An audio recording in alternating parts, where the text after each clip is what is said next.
आपके क्या लगते थे चंद्रजीत? बेटा। अच्छा, आपके बेटे थे। हालत नाजुक है, लेकिन हम आपसे बात करेंगे। शायद हो सकता है कि सरकार आपकी बातों को सुने। हमारा बीएससी फर्स्ट ईयर अभी है। आप सोचे कि पापा नहीं है? हाँ, हम यही सोच रहे हैं कि मतलब आगे की पढ़ाई कैसे करेंगे।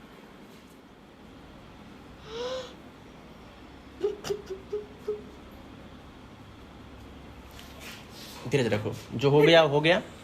ये बच्ची है और बात करने की स्थिति में नहीं है ये लोग। और सांसद दिनेश लाल यादव, उनसे भी ये बात मैं ज़रूर कहूँगा कि थोड़ा सा अगर शूटिंग से समय मिले और लोगों की सेवा करने से मौका मिले तो एक बार इस घर पे आइए और यहाँ के स्थानीय लोगों से बात करिए और इनकी समस्याओं को समझिए। स्थानीय जो यहाँ के विधायक हैं नफीस अहमद, फंड आता है, झूठ बोल करके वो किनारा न करें, जितना उनसे सहयोग हो सके वो करें। हाँ बाबू, नहीं सहारे मलवा डाली। तो क्या लगता है कि बॉडी मिलेगी आपको? कमाना था वही खातिन दिन रात, दिनों को जहाँ बैठा था और रात का जब नीट तन को लगा थे टूटे थे तो वहीं पर आज मिली कि ना मिली, कमल सरकार का ही था।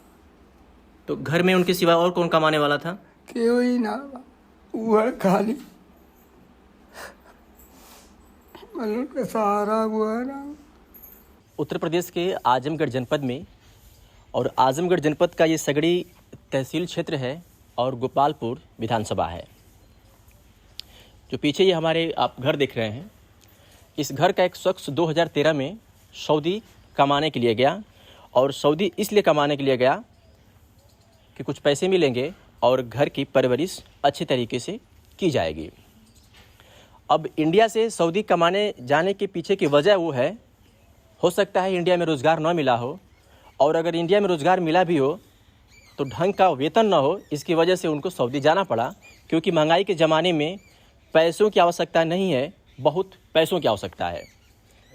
जब बहुत पैसे होंगे तो आप अपने घर की परवरिश अच्छी तरीके से कर सकते हैं, वरना खाने पीने और इलाज में ही आप व्यतीत रहेंगे, व्यस्त रहेंगे, बर्बाद रहेंगे। शादी और घर बनाना तो दूर की बात है। 2013 में चंद्रदीप यादव यहाँ से सऊदी गए और वहाँ पर किसी वजह से 7 अगस्त है ना, 7 अगस्त को एक खबर मिलती है, बुरी खबर मिलती है कि उनकी मौत हो गई है। और ये नवंबर चल रहा है, अक्टूबर चल रहा है, लास्ट अक्टूबर, और ये 7 नवंबर आएगा तो पूरे 3 महीने हो जाएंगे, लेकिन बॉडी अभी तक नहीं मिली। और ये जो हमारी पीछे परिवार देख रहे हैं, ये परिवार पिछले 3 महीनों से उस डेड बॉडी का इंतज़ार कर रहा है कि आएगा, बॉडी आएगी और उसका जो अंतिम प्रक्रिया होती है, 13वीं होता है, उसको करके ख़त्म किया जाएगा। कहते हैं कि जब कोई व्यक्ति घर में मर जाता है, एक्सपायर कर जाता है, तो घंट से लेकर के तमाम ऐसी प्रक्रियाएं जो पहले ज़माने से चली आ रही है उसको किया जाता है। और इसलिए किया जाता है कि उसकी आत्मा को शांति मिले और परिवार के जो दुख दर्द है उसी में बढ़ जाता है और फिर धीरे धीरे सब नॉर्मल हो जाता है। लेकिन जिस परिवार की सदस्य की बॉडी पिछले 3 महीनों से नहीं मिल रही है, तो ये 3 महीने से परिवार किस तरीके से अपना जीवन यापन कर रहा है, किस तरीके से रातें बिता रहा है, किस तरीके से दिन काट रहा है, ये तमाम सवाल हैं और इन सवालों पे हम बात करेंगे। थोड़ी सी जानकारी ये मिली है कि यहाँ के स्थानीय जो जिम्मेदार हैं, जैसे विधायक नफीस अहमद और मौजूदा सांसद दिनेश लाल यादव उर्फ निरहुआ, कोई मदद नहीं किया है, सिर्फ आश्वासन के सिवाय। इन तमाम मुद्दों पर बात करेंगे। हमारे पीछे लोग हैं और सबसे हम धीरे धीरे बात करेंगे और जानेंगे कि आखिर अब तक क्या हुआ। क्या नाम हो आपका? सूबेदार यादव। जो चंद्रजीत यादव हैं, थोड़ा सा उधर जाइए, वो क्या लगते हैं आपके? भाई पिता। भाई आपसे बड़े थे? नहीं, छोटे। कब गए थे घर से? वो तो गए थे 2013 में गए थे, फिर आए थे 2 बार, फिर इसके बाद अकाई में गए ना, 19 में गए, तब से नहीं आए। तब से नहीं आए। और इस क्या खबर मिली वहाँ से? कितने? वहाँ से कि बुरी खबर वही मिली 7 तारीख को कि ऐसे ऐसी घटना हो गई। तो इसके बाद अब 4 लाख रुपए मांग रहे थे लोग बॉडी का वहाँ के। तो इसके बाद हम लोग, भाई हम लोग तो पैसे है नहीं, सरकार मदद करेगी।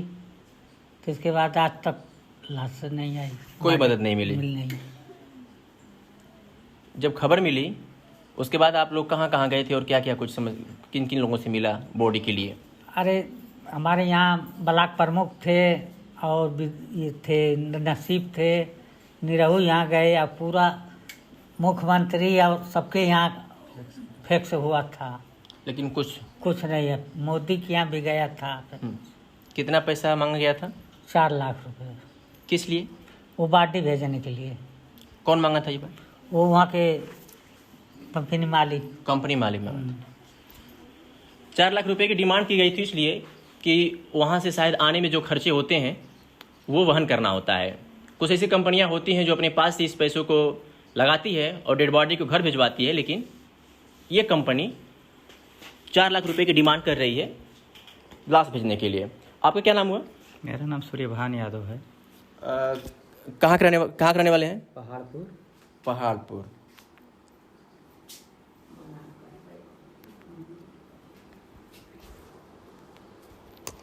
तो पहाड़पुर में क्या लगते हैं आपके वो? मेरे वो चाचा लगते हैं। हाँ। मेरा घर बगल में है, यानी हमारे चाचा थे वो।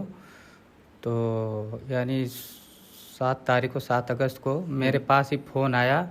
ये उनके लड़के थे अवनीश, उन्होंने बताया, यानी ये इलाहाबाद में पढ़ाई कर रहे थे, तो इनके पास फ़ोन आया वहाँ से, इन्होंने मुझे बताया। तो भाई मैं थोड़ा सा हुआ कि मैंने सोचा कुछ और गलत अभी रिपोर्ट मिली होगी कि नहीं।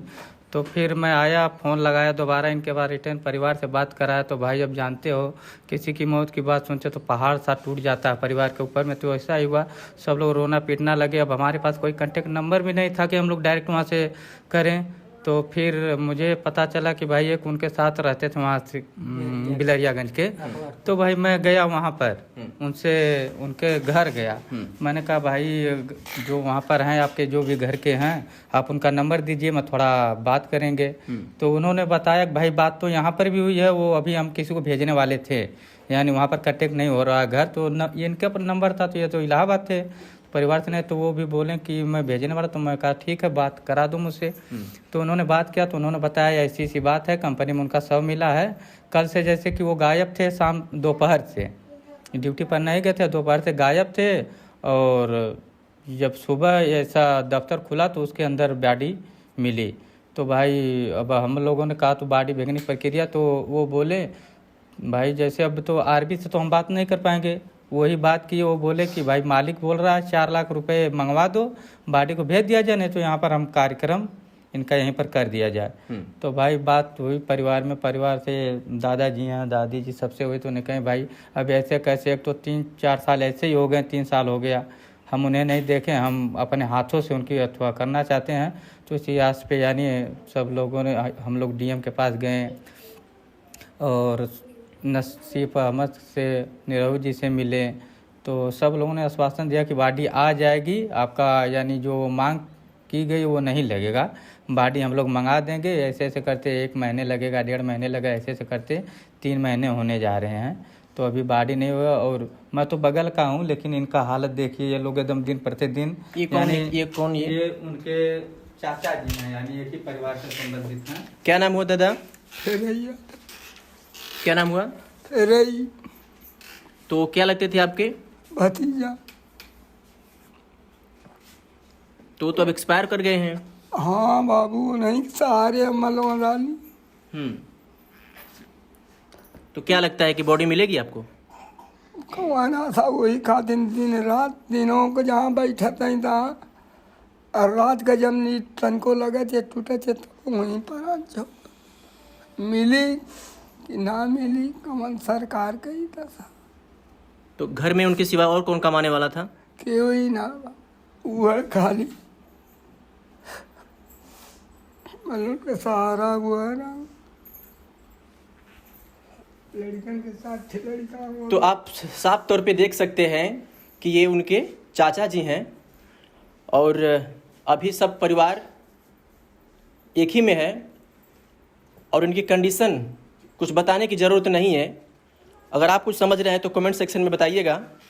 उनके लड़के से हम बात करेंगे। क्या नाम हुआ आपका? अवनीश यादव। आपके पिताजी थे? हाँ, हमारे पिताजी थे। कब खबर मिली आपको और कैसा क्या हुआ कि इस तरह की कंडीशन सामने आ गई? उस दिन मतलब 7 अगस्त की बात है, हम इलाहाबाद में उस समय थे, मतलब वहीं पढ़ते हैं हम। तो हमारे पास वहाँ से फ़ोन आया कि मतलब आपके पिता की डेथ हो गई। तो हमें पहले लगा कि नहीं, अभी 1-2 दिन पहले तो बात हुई थी, कोई बात भी ऐसी नहीं थी, मतलब तबीयत भी सब ठीक थी, कोई दिक्कत भी नहीं थी। तो हम फिर दोबारा कॉल किए तो उनके पास कॉल लग नहीं रहा था, जिस नंबर से कॉल आया था एक बार। तो ये भैया, हम उनका घर जो कॉल किए थे वहीं पे आजमगढ़ में ही है, तो उनके घर भेजे तो फिर वो बताएं कि मतलब कल ही उनकी डेथ हो गई है, रात में सुबह बॉडी मिली है कंपनी के अंदर। पिछली बार उनसे कब आपकी बात हुई थी? मतलब हमसे तो बात 1 हफ्ते पहले हुई थी, घर पे बात हुई थी 1-2 दिन पहले, जब ये घटना हुआ उसके एक दिन हाँ के पहले। 4-5 तारीख को बात हुई थी। तो क्या उस वक्त तो सुरक्षित थे, सही हाँ, थे, ठीक थे। ऐसा कुछ नहीं लग रहा था कि बात से वो कुछ परेशान नहीं, है? वो खुद बोले कि हम बाद में कॉल करेंगे। और फिर अगली सुबह इस तरह खबर आई। हाँ, तो डेड बॉडी का भी आप लोग इंतजार कर रहे हैं? डेड बॉडी के मतलब फ़ोन आया फिर मतलब वहाँ से हम लोग, वो लोग बोले कि बॉडी का क्या करना है, यहीं पे अंतिम संस्कार कर दिया, एक बॉडी चाहिए। हम घर पे बात किए सबसे, तो लोग घर वाले बोले नहीं, अंतिम संस्कार तो यहीं होगा, अब जो होना, लेकिन पहले बॉडी भेजिए। तो कह रहा बॉडी के 4 लाख रुपए लगेंगे। तो हम उनसे बताएं मतलब कि हम घर में तो वही अकेले थे कमाने वाले, 4 लाख हम लोग कहाँ से ला के देंगे, इतने पैसे तो हमारे पास है नहीं, कुछ होता थोड़ा बहुत कहीं से मैनेज करते हैं। तो करें तब बॉडी नहीं जा पाएगी। तो उसके बाद हम लोग कहें ठीक, आप वेट करिए 2-4 दिन का, हम बताते हैं डिसीजन लेके कहीं से कुछ। तो फिर हम गए वहाँ डीएम ऑफिस में, उनको सब कुछ बताएं। वो कहें ठीक है, लिखिए, आप पत्र लिखिए मुख्यमंत्री जी को, प्रधानमंत्री, विदेश मंत्री, सबको, तीनों लोग को लिख के हम फैक्स किए। फिर वहाँ डीएम ऑफिस में उनको भी सौंपे। वो कोई आश्वासन हो तो बोले ठीक है, आप लिख के दे दीजिए, हम देख लेंगे। वो हमसे बात भी नहीं किए कि हाँ क्या समस्या थी, क्या हुआ था, कैसे हुआ था, कुछ भी नहीं। बस वो बोले कि आप हम लिख के दीजिए हमें। उसके बाद हम चले आए। 2-3 दिन तक कोई उधर से जवाब नहीं आया। फिर हमारे गांव के एक हैं, उनके परिचय के लोग हैं, एम्बेसी में संपर्क उनका, वो हमसे बताया कि आप उनसे संपर्क करिए, वो आपकी मदद करेंगे। सैयद आबिद हुसैन नाम है उनका। तो वही संपर्क वहाँ किए। फिर एम्बेसी से कॉल आया, उन लोग को हम सब कुछ बताएं कि कंपनी में ऐसे ऐसे हुआ था और 4 लाख रुपए की मांग की जा रही है। तो बोले ठीक है, खर्चे की आप लोग टेंशन मत लीजिए, आप एक एफिडेविट बनवा के लिख के उसमें सब कुछ दीजिए। दिए तो बोले कि हाँ बॉडी आपकी 1 से 1.5 महीने में चली जाएगी। 1.5 महीने हुआ, फिर बोले 10 दिन से, फिर मतलब ऐसे करते करते आज 3 महीने हो गया। मतलब अभी तक कंफर्म नहीं हो पा रहा है कि बॉडी आएगी कि नहीं आएगी, और आएगी तो कब आएगी। बॉडी के लिए आप लोगों ने कहाँ सिफारिशें की है मंगाने के लिए? बॉडी के लिए पहले हम डीएम ऑफिस तो गए थे पहले दिन, उसके बाद विधायक जी के पास गए। तो वो बोले ठीक है, हम वहाँ पे बात करेंगे। हम उनसे फिर बोले सर कुछ, मतलब हमारे पापा ही अकेले परिवार हमारा है, हम 4 भाई बहन, मम्मी भी हमारी नहीं है, पापा थे वो भी अब नहीं है। तो हम बोले कुछ सर मदद कर दीजिए, हम लोग भी पढ़ लिख रहे हैं। तो कह रहे हैं हमारे पास इतना बड़ा फंड नहीं आता है कि हम मदद। विधायक नफीस अहमद ने कहा? हाँ, उन्होंने ये बात कही थी कि हमारे पास इतना फंड नहीं आता। फिर हम लोग जो हमारे यहाँ के सांसद निरहुआ जी, उनके पास गए थे। वो भी मतलब कहीं सब लिखित दीजिए क्या हुआ था, कैसे हुआ था, और उनके जितने डॉक्यूमेंट्स हैं सब वो मांगे, आधार कार्ड से लेकर पासपोर्ट तक जितना भी था, हम सब कुछ दिए। तो हम कहें सर कुछ आप बात करके बताइए। तो कह रहे हैं ठीक है, हम बताते हैं, मंत्रालय में बात कर लेंगे और आप निश्चिंत हो जाइए, बॉडी आएगी। मतलब कितने दिन पहले की बात है जब आप नेहरू से मिले थे? 25 दिन। आज से 25 दिन पहले आज से की? 25 दिन उसके पहले। बाद फिर कोई सूचना? कोई सूचना नहीं। उनसे हम नंबर भी मांगे थे कि आप अपना नंबर हमें दे दीजिए, हम आपसे संपर्क में रहेंगे। तो बोले आप अपना नंबर, उल्टा हमारा ही नंबर मांगे कि आप दीजिए, हम आपके पास कॉल करेंगे। आज तक ना कॉल किए, ना मैसेज, ना कुछ बताएं कि क्या हुआ, क्या बात हुई, बॉडी आएगी कि नहीं आएगी। दोबारा हम मिलने की कोशिश भी की तो ज़िले में ही नहीं है, कहीं दौड़े पे हैं। अब कहाँ? शूटिंग में आजकल व्यस्त? हाँ, शूटिंग में उनके पीए हैं, वो कॉल कभी उठाते हैं कभी नहीं उठाते हैं। अगर उठाते भी हैं तो कहते हैं सर यहाँ मीटिंग में बिजी हैं, वहाँ मीटिंग में बिजी हैं। और हम उनसे मिल भी चुके, सब कुछ बताएं कि सर ऐसी ऐसी बात है। उनसे भी आर्थिक मदद की मांग की है कि सर कुछ मदद। तो कह रहे हैं पहले बॉडी आ जाने दीजिए, फिर मदद करेंगे। उसके बाद से फिर कोई संपर्क नहीं हो पाया? कोई नहीं संपर्क। तो क्या लगता है कि बॉडी आएगी? अब कैसे क्या बताएं, मतलब सरकार की जो व्यवस्थाएं चल रही है, जो नियम कानून है, सरकार की जो योजनाएं चल रही हैं, विदेश जो मंत्री होते हैं, तो जो सरकार के जो मौजूदा हालात हैं, क्या आपको लगता है, उम्मीद है सरकार से कि बॉडी आएगी? अब जब तक कोई जवाब नहीं आ रहा तो कोई कैसे उम्मीद करें हम लोग। सरकार से तो कोई उम्मीद नहीं है। मतलब इतना वक्त तो नहीं लगना चाहिए। अगर सरकार को मदद करनी रहती तो इतना वक्त नहीं लगाती। वो लोग क्या करें वही लोग जानेंगे। नफीस अहमद ने आर्थिक सहयोग करने से बिल्कुल साफ मना कर दिया। क्या कहा था उस वक्त उन्होंने? हम बोले कि मतलब मुझसे हम डायरेक्ट यही बात बोले। वो बोले आपको क्या हेल्प चाहिए? हम कहें सर बॉडी के लिए। तो कहें ठीक है हम वहाँ बात कर लेंगे और क्या मदद कर सकते हैं। तो हम कहें सर आर्थिक मदद कुछ हो जाती, हम ऐसे ही बोलें। तो कह रहे हैं कि आर्थिक मदद मतलब क्या आर्थिक मदद? हम कहें सर देखिए हमारी मम्मी भी नहीं है, पापा यही थे। और अच्छा, आपकी मम्मी नहीं है? मम्मी हमारी 10 साल पहले उनकी डेथ हुई थी। पापा हमारे अकेले थे, शादी दोबारा नहीं किए थे। तो वो भी नहीं है सर कुछ पढ़ने लिखने में, और घर की स्थिति भी ऐसी नहीं है तो हेल्प कर। तो कह रहे हैं कि 5,000 रुपये हमको दिए। कह रहे हैं बाबू इससे ज़्यादा हम हेल्प नहीं कर सकते, हमारे पास कोई फंड नहीं इतना बड़ा आता है कि हम कहें सर 5,000 में क्या होने, आज की महंगाई में आप जानते हैं महीने भर की पढ़ाई नहीं हो पाएगी। स्थानीय विधायक ने 5,000 रुपये की मदद की और ये कहते हुए कि हमारे पास फंड नहीं है। बता दूं कि उनको फंड भी मिलता है और तनख्वाह भी मिलती है और करोड़ों में मिलती है, लेकिन कुछ भी नहीं है। ठीक है, 5,000 की उन्होंने मदद किया, अच्छी बात है। आगे लोगों से बात करेंगे। क्या नाम हुआ चाची आपका? किस्मत थी आपके क्या लगते थे चंद्रजीत? बेटा वाला। अच्छा, आपके बेटे थे। हालत नाजुक है, लेकिन हम आपसे बात करेंगे। शायद हो सकता है कि सरकार आपकी बातों को सुने।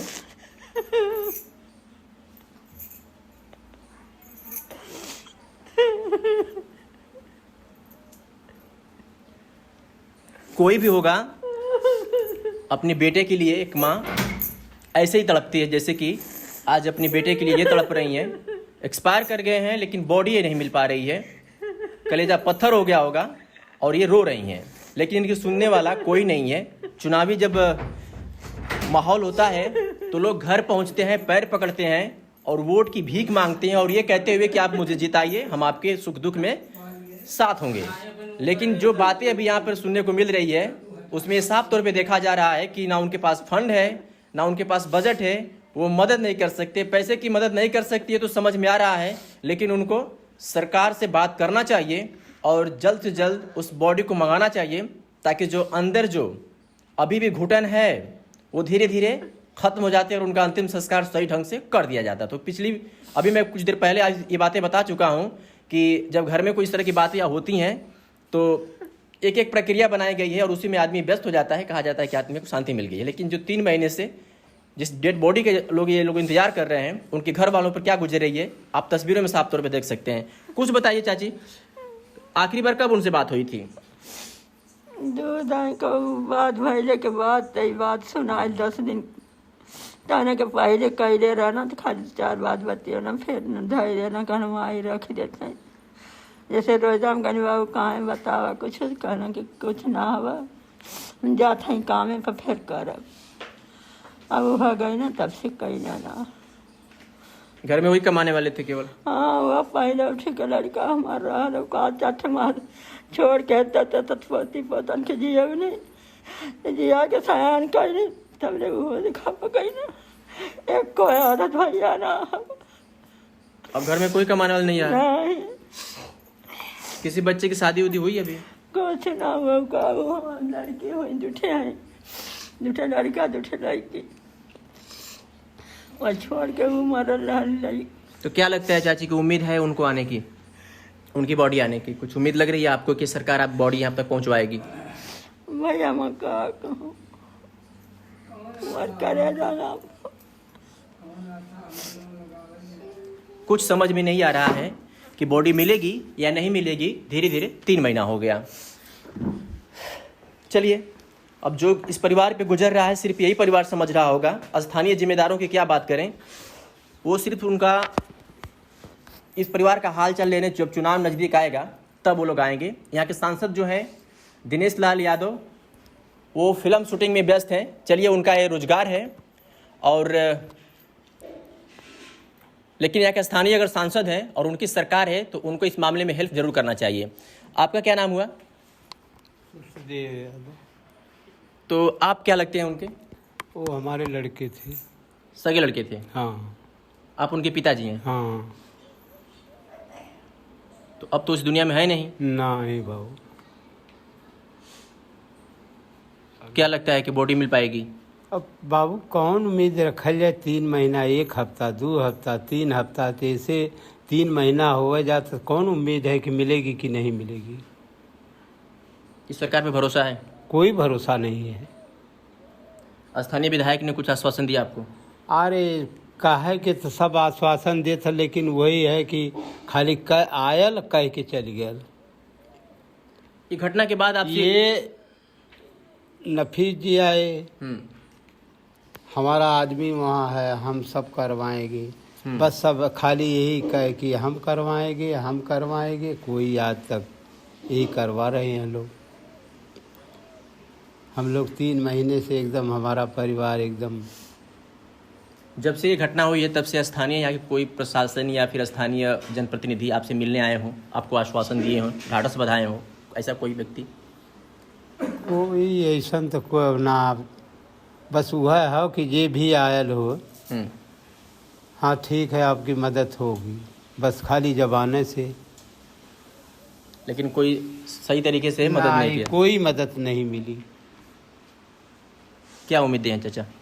क्या उम्मीद रखा जाए बाबू कि बॉडी मिलेगी कि नहीं मिलेगी? जब ऐसे ऐसे 3 महीना गुजर गया तो कौन उम्मीद रखा जाए? क्यों कल 22 दिन में, क्यों 25 दिन में, क्यों का 1 महीना में। आखिरी बार उनसे आपकी कब बात हुई थी? किसे? आपके लड़के से आपकी बात? वही कहना है कि मान ला जे ही रहता ला, हम तो मौका से ना रहता नहीं है परिवार में। मान ला जब आवता ला उनका फ़ोन, दिन में 2 बार आवता है, एक सुबह और एक का नाम है 2 बजे करीब। तो क्या लगता है कोई हादसा के शिकार हो गए, वो अचानक उनकी मौत हो गई? कंपनी में कुछ ऐसी जानकारी मिली थी आपको? अब यहाँ से बाबू कौन बतावल जाए? आपके वहाँ के और उनके साथी संबंधी जो आपसे बात होती हो? साथी सोबती तो उनके कौन है? जब मौका पर साथी, पहले एक थरिया में खाने वाला आदमी जब साथ छोड़ के भाग गया, कोई मदद नहीं किया। वो लास्ट में ये भी कहा कि अरे हमारे बच्चे भी हैं, हमारे ऊपर अरबी का दबाव है, हम कुछ नहीं कर पाएंगे। चाचा एक बात पूछना चाहेंगे, नौकरी तो इंडिया में भी मिल सकती थी उनको, तो बाहर जाने की ऐसी क्या आवश्यकता पड़ गई? कुछ तो जानकारी होगी आपको कि आखिर बाहर विदेश उनको क्यों जाना पड़ा?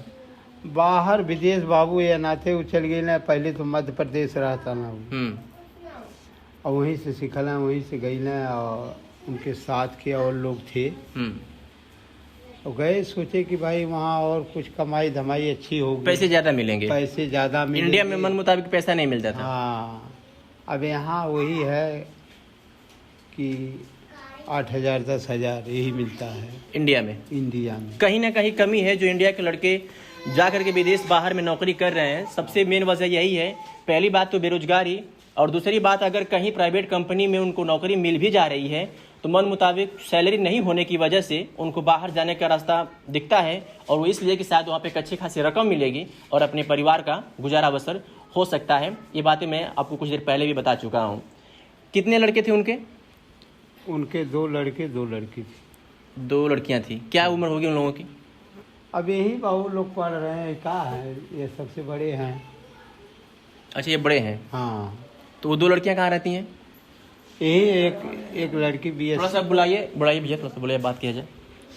बाबू ऐसा है कि वो जब वहाँ गए तो वो सोचे कि मैं अपने बच्चों को पढ़ा लिखा, अच्छे पैसे मिलेंगे तो पढ़ाई लिखाई जी, और इनको इलाहाबाद पढ़ा रहे थे बड़े को, और एक लड़की उनकी BSc कर रही है और बैठो हाँ, और BA कर रही है। ये बैठो। क्या नाम है आपका? हमारा नाम सुमन यादव है। कितने में पढ़ती हैं? हमारा BSc फर्स्ट ईयर अभी है। आप सोचे कि पापा नहीं हैं? हाँ, हम यही सोच रहे हैं कि मतलब आगे की पढ़ाई कैसे करेंगे। वही सब पढ़ाते लिखाते थे? वही सब खर्चा ही देखते थे। तो क्या उम्मीदें हैं कि आगे की पढ़ाई अच्छी से हो पाएगी आपकी? अब आगे का तो नहीं बता सकते। पापा से आखिरी बार कब बात हुई थी? हम उनसे बात किए थे 2 तारीख को, 2 अगस्त को बात किए थे। बॉडी का इंतजार तो आपको भी होगा। वही सब है। क्या उम्र होगी आपकी? हमारी यही 18 साल। 18 साल की लड़की है और बीएससी फाइनल हो चुका है। अभी नहीं, अभी फर्स्ट ईयर ही है। बीएससी फर्स्ट ईयर की स्टूडेंट्स हैं और क्या उम्र आपने बताया? 18 साल। पापा नहीं है, पढ़ाई लिखाई में अब समस्याएं हो सकती हैं। जाहिर सी बात है कि आज की शिक्षा व्यवस्था भी जो है पैसों पे चल रही है और जिसके पास पैसे नहीं है वो नहीं पढ़ सकते। अब इन बच्चों के ऊपर मुसीबतों का पहाड़ टूट चुका है और ये कब थमेगा इसकी भी कोई गारंटी नहीं है। यहाँ के स्थानीय जो जनप्रतिनिधि हैं उनकी बातें आपने सुनी ही ली है। एक और बच्ची उनकी मौजूद है, थोड़ा सा बैठे देता जाओ, इनसे भी बात करते हैं। क्या नाम हो आपका? कुसुम यादव। कुसुम, कितने में पढ़ती हो? BA first year. पापा तो है नहीं? नहीं। आखिरी बार कब उनसे बात हुई थी? 2-3 दिन से नहीं हो रही थी।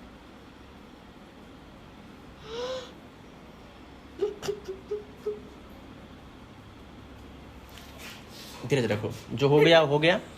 ये बच्ची है और बात करने की स्थिति में नहीं है ये लोग, लेकिन फिर भी बात कर रहा हूँ ताकि आप लोगों के सामने इनकी बातें पहुँचे और कोई जनप्रतिनिधि यहाँ पे के स्थानीय जिम्मेदार, चाहे वो सरकार हो, चाहे सत्ता हो, चाहे शासन हो, चाहे प्रशासन हो, हेल्प करें।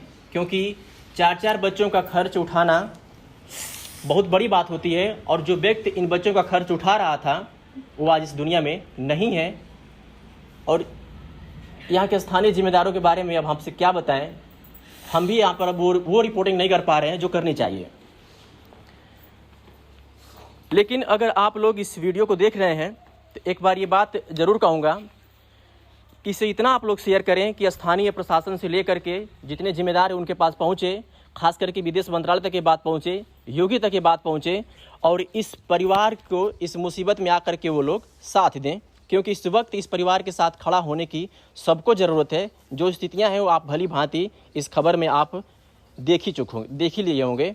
और सांसद दिनेश लाल यादव, उनसे भी ये बात मैं ज़रूर कहूँगा कि थोड़ा सा अगर शूटिंग से समय मिले और लोगों की सेवा करने से मौका मिले तो एक बार इस घर पे आइए और यहाँ के स्थानीय लोगों से बात करिए और इनकी समस्याओं को समझिए। चूँकि अब वो तो व्यक्ति इस दुनिया में नहीं है, लेकिन इस वक्त इनका ढाढ़स बंधाना ही आपके लिए बहुत बड़ी बात होगी।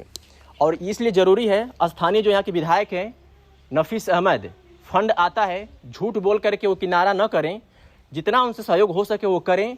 अगर आर्थिक रूप से सहयोग नहीं कर सकते हैं तो कम से कम यहाँ पर आकर के इन लोगों के दुख में वो शामिल हो और इनका हौसला बुलंद करें, हौसला दें ताकि ये लोग अपना आगे का जो जीवन है वो सही ढंग से गुजार सकें। दोस्तों, आप लोगों से सिर्फ एक ही निवेदन है कि इस वीडियो को, किसी रिपोर्टिंग में मैं ये बात नहीं कहता हूँ कि आप शेयर करें, लेकिन इस वीडियो को आप लोगों से रिक्वेस्ट है कि इतना शेयर करिए कि जो सरकार है, जो सिस्टम चला रही है, उन तक ये बात पहुँचे और हो सकता है कोई भी एक व्यक्ति आकर के इनके इस दुख की घड़ी में मददगार बने। कैमरे के पीछे रौनक थे और मेरा नाम अरविंद कुमार सिंह है। आप देख रहे थे न्यूज़ 9 नेटवर्क। बहुत बहुत धन्यवाद।